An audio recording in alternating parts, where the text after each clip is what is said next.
નમસ્કાર દર્શક મિત્રો, હું છું બાબા સૈયદ. વિજાપુરની ખબરમાં આપનું સ્વાગત છે. દર્શક મિત્રો, દેશભરમાં એનિમિયાને નાથવા કેન્દ્ર સરકાર દ્વારા વિવિધ પ્રયાસો હાથ ધરવામાં આવી રહી છે. તે ઉપરાંત રોટરી ક્લબ ઓફ ઇન્ડિયા દ્વારા પર ભારતભરમાં જે કહી શકાય કે જે એનિમિયા મુક્ત ભારત અભિયાન ઝુંબેશ ઉપાડી ભગીરથ કાર્ય કરવામાં આવી રહેલ છે. જે અનુસંધાને આજરોજ એનિમિયા મુક્ત ભારત અભિયાન અંતર્ગત રોટરી ક્લબ વિજાપુર દ્વારા વિજાપુર પ્રાથમિક કન્યા શાળા ખાતે હિમોગ્લોબિન ચેકઅપ કેમ્પનું આયોજન કરવામાં આવ્યું હતું. જેમાં 100 જેટલા બાળકોને હિમોગ્લોબિનની માત્રા ચેક કરવામાં આવી હતી.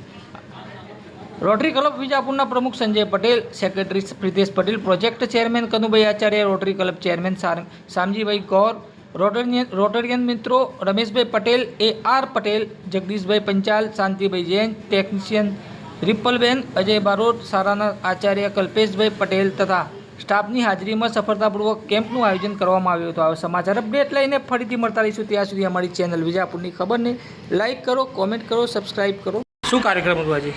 આજ રોજ અમારી વિજાપુર પ્રાથમિક કન્યા શાળામાં રોટરી ક્લબ વિજાપુરના સંદર્ભે તમામ બાળકોનું એનિમિયાનો ટેસ્ટ કરવામાં આવ્યો.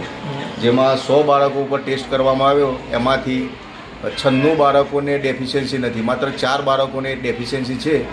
એ બાળકોનો પણ ગુજરાત